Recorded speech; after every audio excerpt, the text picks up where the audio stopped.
चित्रा के साथ शादी के 9 सालों का हिसाब कुछ इस तरह है। शुरू के 4 साल तो यह समझने में लग गए कि अब हमारा रिश्ता लिव इन रिलेशन वाले बॉयफ्रेंड गर्लफ्रेंड का नहीं है।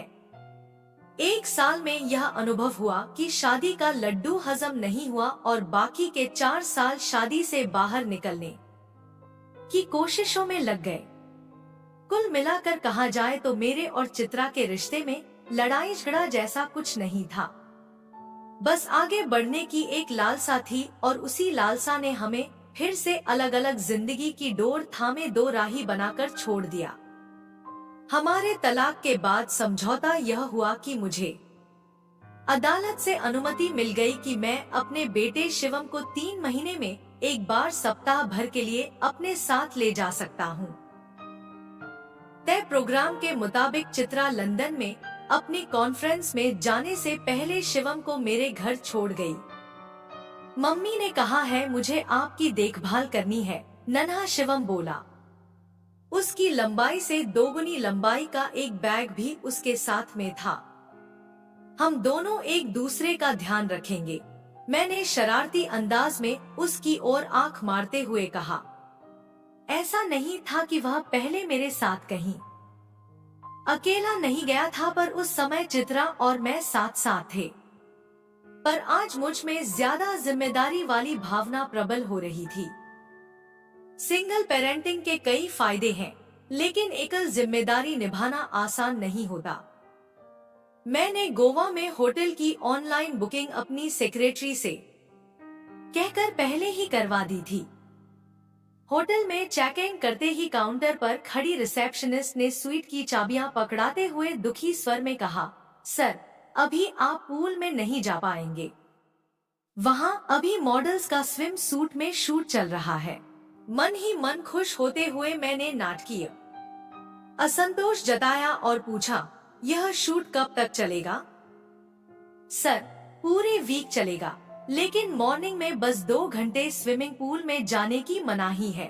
तभी एक मॉडल जिसने गाउन पहन रखा था मेरी और काउंटर पर आई, वह मॉडल जिसे फ्लाइट में मैगजीन के कवर पर देखा हो, साक्षात सामने आ गई तो मुझे आश्चर्य और आनंद की मिलीजुली अनुभूति हुई। कंधे तक लटके बरगंडी रंग के बाल और हल्के श्याम वर्ण पर दमकती हुई त्वचा के मिश्रण से वह बहुत सुंदर लग रही थी। उसने शिवम के सिर पर हाथ फेरा और उसे प्यार से हेलो कहा। शिवम को उसकी शोखी बिल्कुल भी प्रभावित नहीं कर सकी। काश मैं भी बच्चा होता, मैंने मन ही मन सोचा। डैडी मुझे पूल में जाना है, शिवम बोला। पूल का पानी बहुत अच्छा है, देखते ही मन करता है कपड़े उतारो और सीधे छलांग लगा दो, मॉडल बोली। फिर उसने काउंटर से अपने रूम की चाबी ली और चल दी। लिफ्ट के पास जाकर उसने मुझे देखकर एक नॉटी स्माइल दी। थोड़ी देर पूल में व्यतीत करने और डिनर के बाद मैं शिवम के साथ अपने स्वीट में आ गया। अगली सुबह शिवम बहुत जल्दी उठ गया। हम जब पूल में तैर रहे थे तो वह तैरते हुए पूरे शरीर की फिरकी लेकर अजीब सी कलाबाजी दिखा रहा था।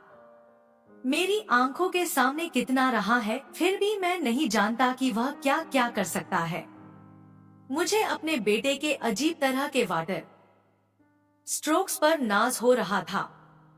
नाश्ते में मैंने मूसली, कॉर्नफ्लेक्स व ब्लैक कॉफी ली और उसने चॉकलेट सैंडविच लिया।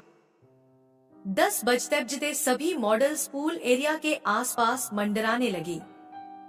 मैंने वीवीआईपी पास लेकर शूट देखने की परमिशन ले ली। फिर जब तक मॉडल्स पूल में नहीं उतरी, तब तक मैंने तैराकी के अलग अलग स्ट्रोक्स लगाकर उन्हें इम्प्रेस करने की खूब कोशिश की। अपने एब्स और बाइसेप्स का भी बेशर्मी के साथ प्रदर्शन किया।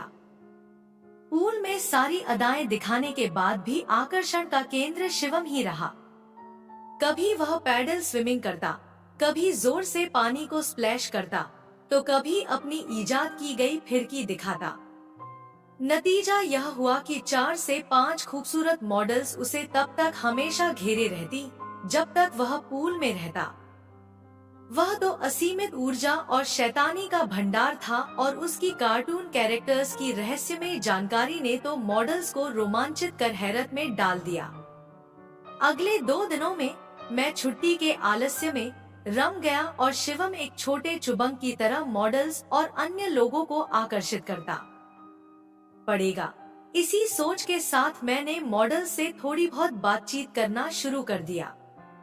मुझे पता चला कि वह सांवली स्लोनी मॉडल, जो पहली बार रिसेप्शनिस्ट के काउंटर पर मिली थी, शिवम की फ्रेंड बन चुकी है और उसका नाम काम्या है। थोड़ी हिम्मत जुटा मैंने उसे शाम को कॉफी के लिए ऑफर दिया। जरूर, उसने हंसते हुए कहा और अपने बालों में उंगलियां फेरने लगी। इस रोमांटिक कहानी का अगला भाग सुनने तथा देखने के लिए चैनल को सब्सक्राइब जरूर करें। अगर कहानी अच्छी लगे तो एक लाइक जरूर करें।